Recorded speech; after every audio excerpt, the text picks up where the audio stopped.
Welcome to the Real Estate Syndication Show. Whether you are a seasoned investor or building a new real estate business, this is the show for you. Whitney Sewell talks to top experts in the business. Our goal is to help you master real estate syndication. And now your host, Whitney Sewell. This is your daily real estate syndication show. I'm your host, Whitney Sewell. Today, our guest is Karen Briscoe. Thanks for being on the show, Karen. Well, I always love to talk about real estate, so thank you for having me. Yeah, no, me too, Karen. I'm happy to have you on. And after just talking to you a little bit too, I know you're going to be able to add tons of value to us in this business, and just from your so much experience that you have in your business. It's exciting to hear about that. I'm looking forward to it. But a little about Karen. She's a creator of the transformative 5-minute success concept. Her books, Real Estate Success in 5 Minutes a Day, Secrets of a Top Agent Revealed, and Commit to Get Leads, 66-Day Challenge, offer a combination of information and inspiration delivered through memorable stories. She's a principal owner of the Huckabee Briscoe Conroy Group, HBC, with Keller Williams in Northern Virginia. The HBC Group has been recognized by Wall Street Journal as one of the 250 top realtor teams in the United States. Since 1977, HBC Group has sold over 1,500 homes valued at over $1.5 billion. And she's also the host of the 5-Minute Success podcast, over 200 episodes, and has achieved the rank of Overcast #1 most recommended in the business category. Well, that's an accomplishment in itself. So it Karen, is. Yes, that's a congratulations to your show. That's awesome. Well, it must resonate with the community and the listeners in the business category, I think, because the principles really apply pretty universally. Yeah. So, Karen, just for our conversation, we were talking about, you just had some really good success, your business. I mean, just massive gross revenues. I mean, things that, doesn't just happen overnight. That's for sure. Right. I mean, you've spent a lot of hours building this business, and you've got a lot of concepts I know that we need to know about as well. And these books that you and I were discussing. So I'd love for us to go through some of those and help the listener as well, to understand some of these concepts that you've written out and that are so important.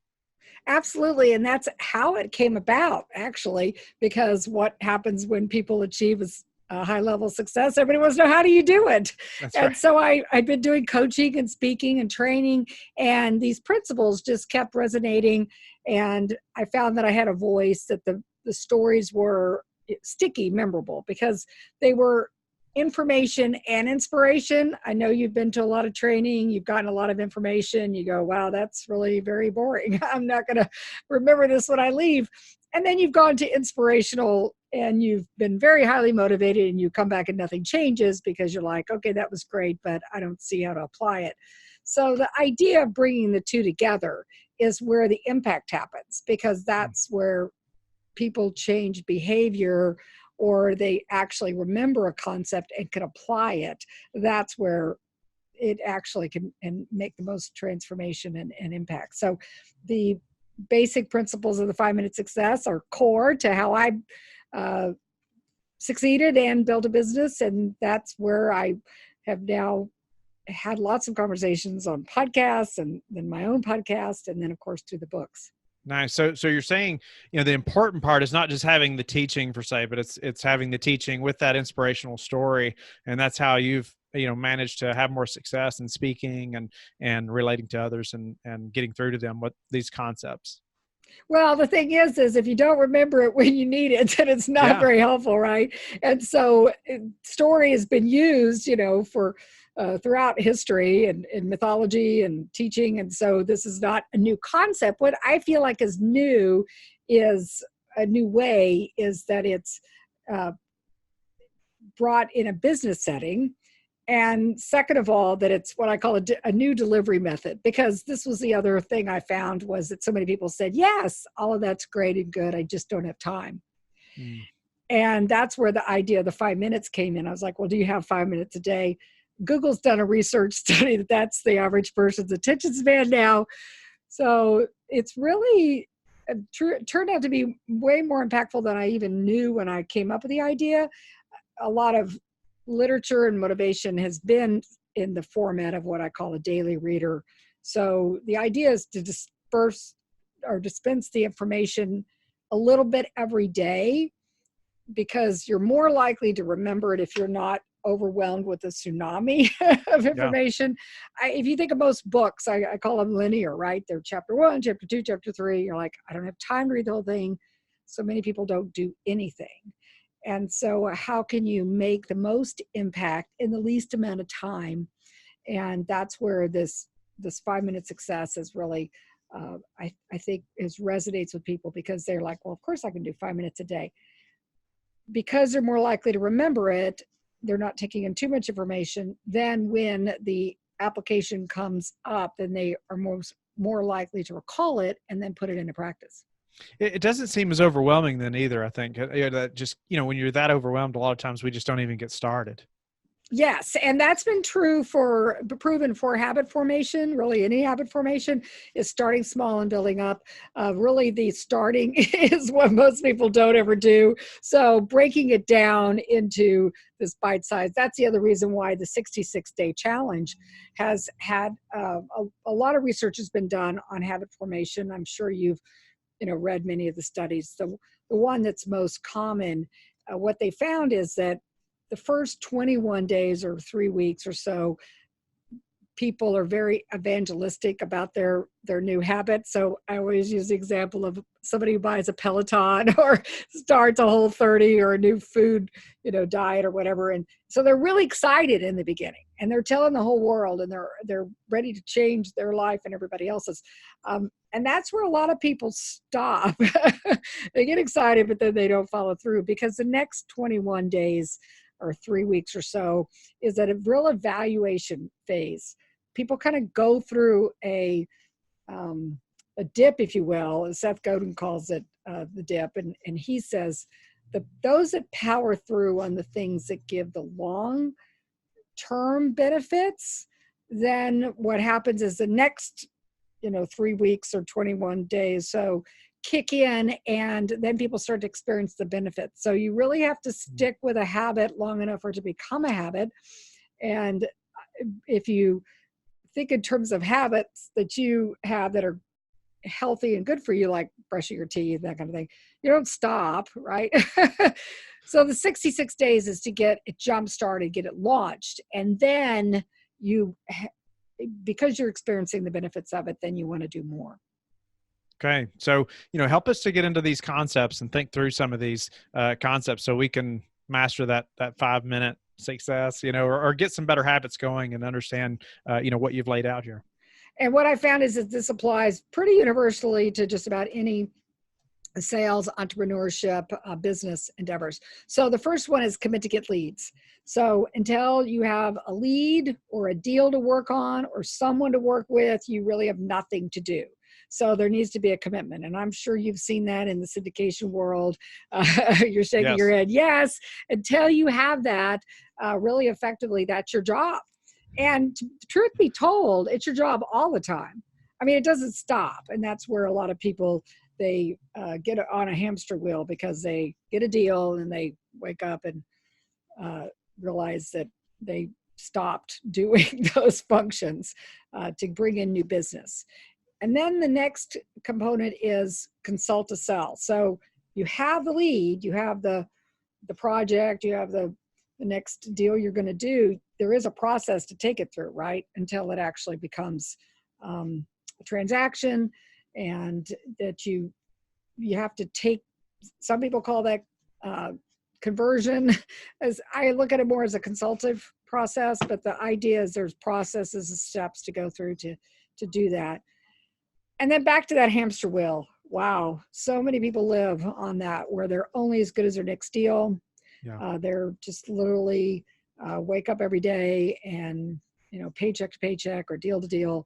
And so the principles of what I call connect, build, and grow. So you connect so that you create sustainable, scalable, ongoing enterprise. That's the ultimate objective, right? Because as long as you are required to do the next deal, whatever it is, then when you stop, the money stops, right? That's why so many people live on a roller coaster.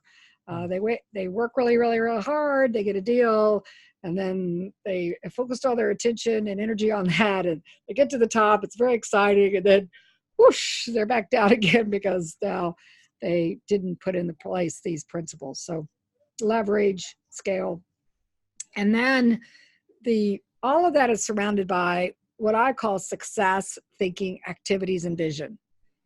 So those are mindset and motivation related. Vision is you look out 5 years, 10 years where you're going, or even shorter than that, but usually vision's a little bit further down the road. Then you think about how to do it, and then you put the activities in place. A lot of people have affirmations and a lot of people have vision boards, but many people miss that that in between, right? Where you have to actually do the activities to make it come about, to manifest it. So that surrounds it all. So these basic core principles, again, apply pretty universally. Yes, for sure. I mean, yeah, I mean, I was thinking about what you were saying too. Even going back to the committing to getting lazy, you mentioned until you have this, it's your job. It is. It's your job. Yeah. If you don't have a deal, then even if you can raise all the capital, what are you going to do with it? And what are you going to show your investors if you don't have or the other way around? Yeah, if you have the deal and you don't have the capital, you still don't have a deal, right? Right. So it is your full-time job. The thing is it really is the full-time job all the time, because there's a natural attrition. I say everything's in a state of deterioration. I mean, relationships with your investors, not in a negative way, but just that you constantly need to be bringing new flow into that pool. It's like the difference between the Dead Sea, right? It stops flow on both ends, and a living, moving water stream. So you want to always be moving deals and investors. You want to always be lead generating.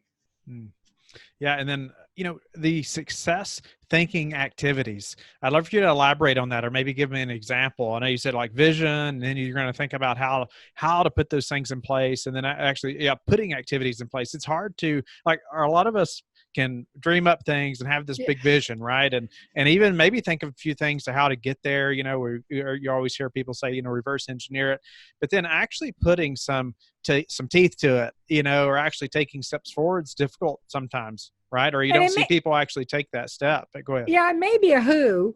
I mean, the beginning, the sole entrepreneur, you're everything, right? You're going to wear all the hats. Right. One of the first great who's is the operations person, right?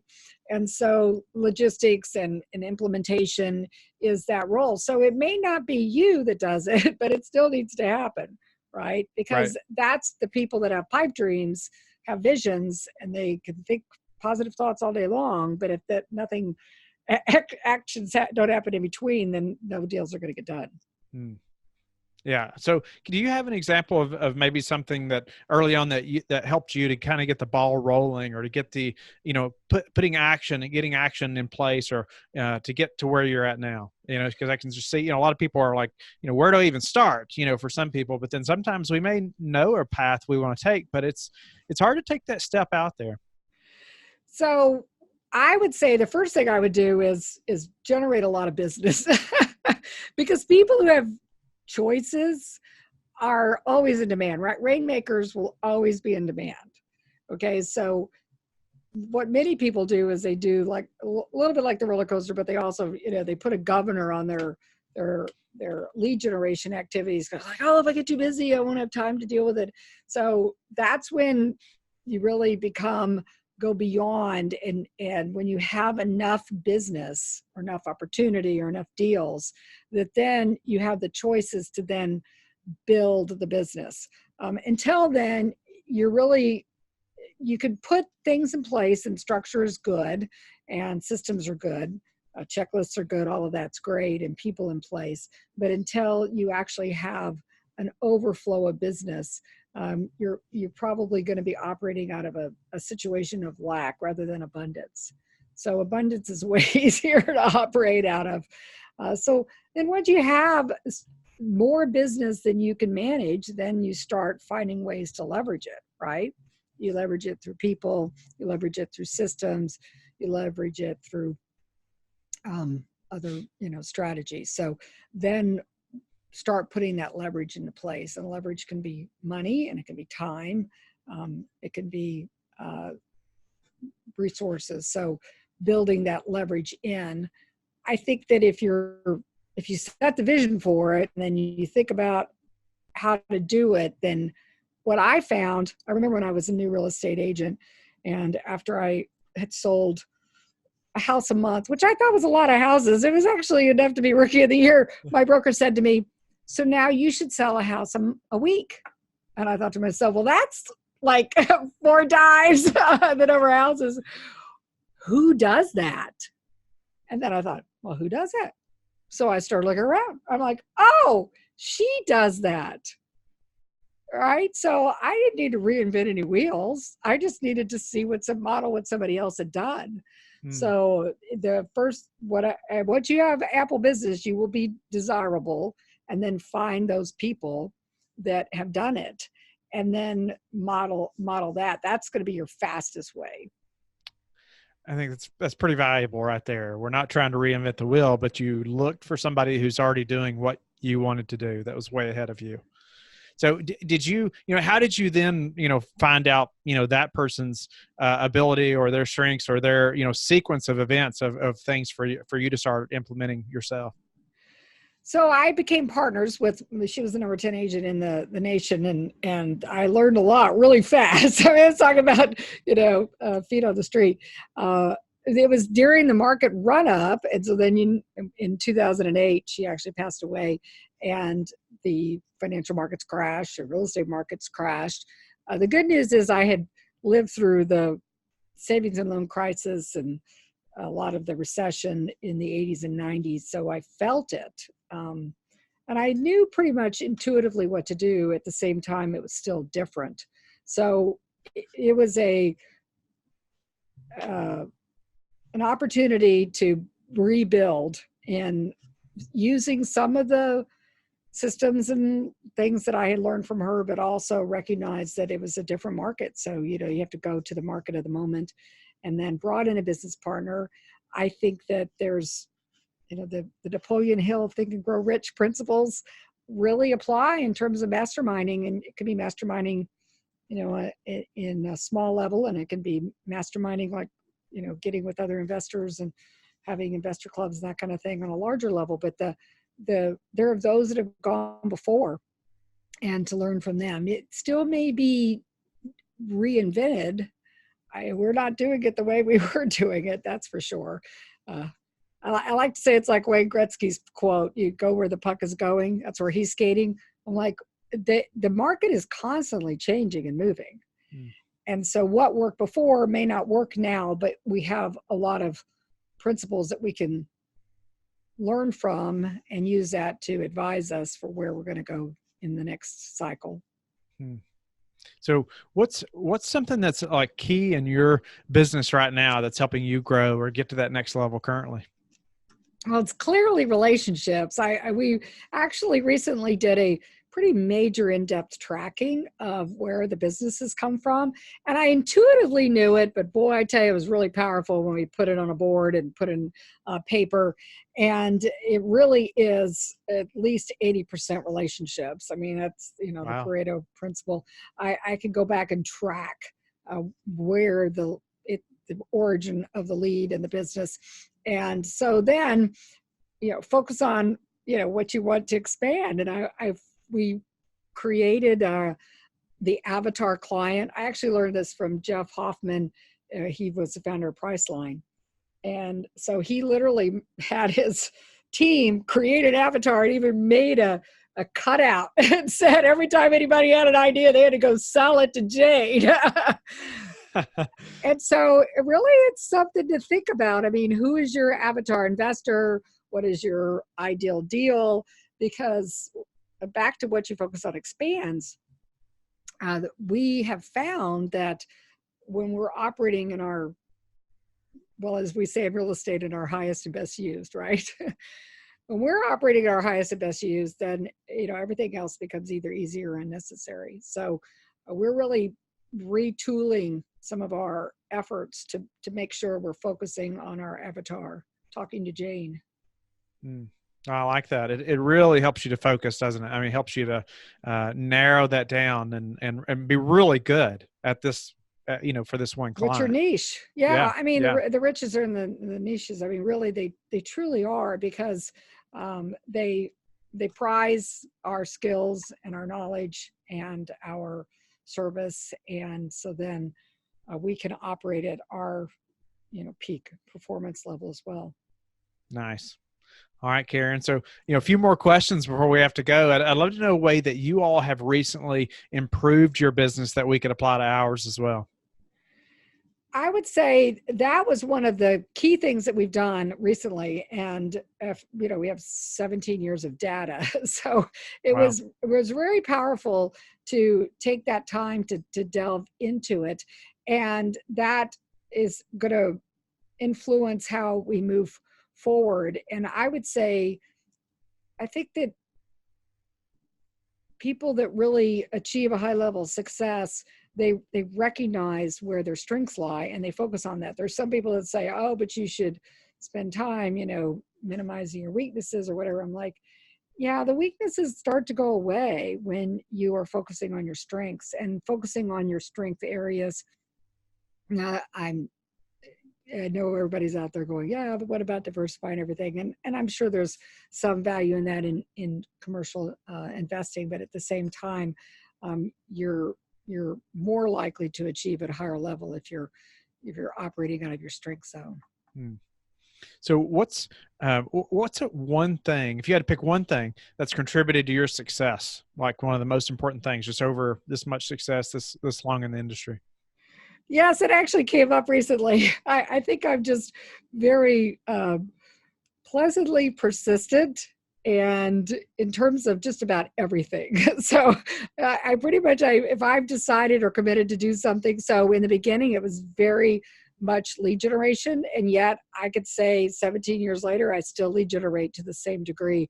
So when I have discovered a principle and put it into practice, then I stay consistently with it. And I think that there's a lot to be said for that, because I think that a lot of people, they get real excited and they maybe are a one-hit wonder or two-hit wonder, but it's the people that can do it over and over again. Those are the ones that are truly the professionals. You would say the same in music. I mean, you really would say this in really any profession. So the ability to do this, to do it over and over again at a high level successfully, that is what I've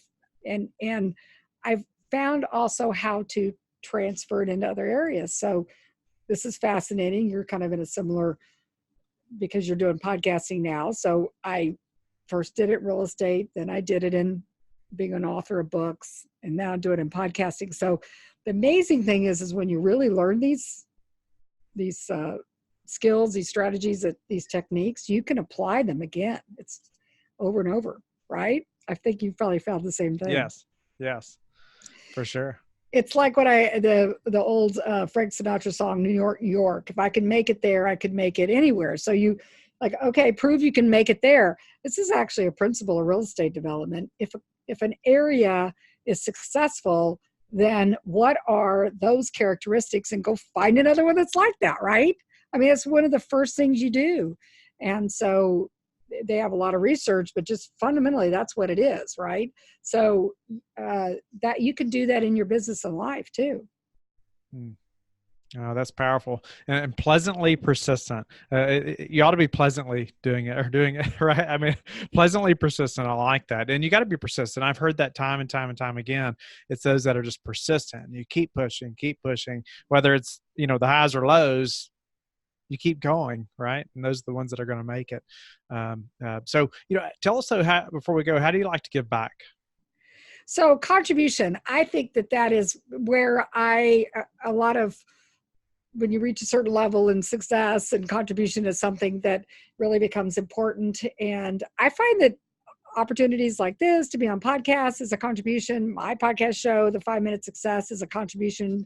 Writing the books was a way to give back, because that knowledge and that experience, those skills, I some people would say, oh, but I don't want to share them with everybody, right? I'm like, yes, but you know what? I find that abundance mentality is actually what you send out, into the universe. You're going to actually attract it back. So I found it to be the other way around. And so the opportunity to contribute in those spaces is where I've had the most impact the last few years. Awesome. We're grateful for you doing that and having the abundance mentality and sharing with us again today. But tell the listeners how they can get in touch with you. So the good news is everything practically is under the number 5 Minute Success. And so you Google 5 Minute Success, you should find me, or Karen Briscoe, the Facebook group and page, the podcast, which is on all the channels, and the website, the number 5 Minute Success. And of course, the books are available on Amazon, or if you want them in bulk, you can reach out to me as well. Thank you for listening to the Real Estate Syndication Show, brought to you by Life Bridge Capital. Life Bridge Capital works with investors nationwide to invest in real estate, while also donating 50% of its profits to assist parents who are committing to adoption. Life Bridge Capital, making a difference, one investor and one child at a time. Connect online at www.lifebridgecapital.com for free material and videos to further your success.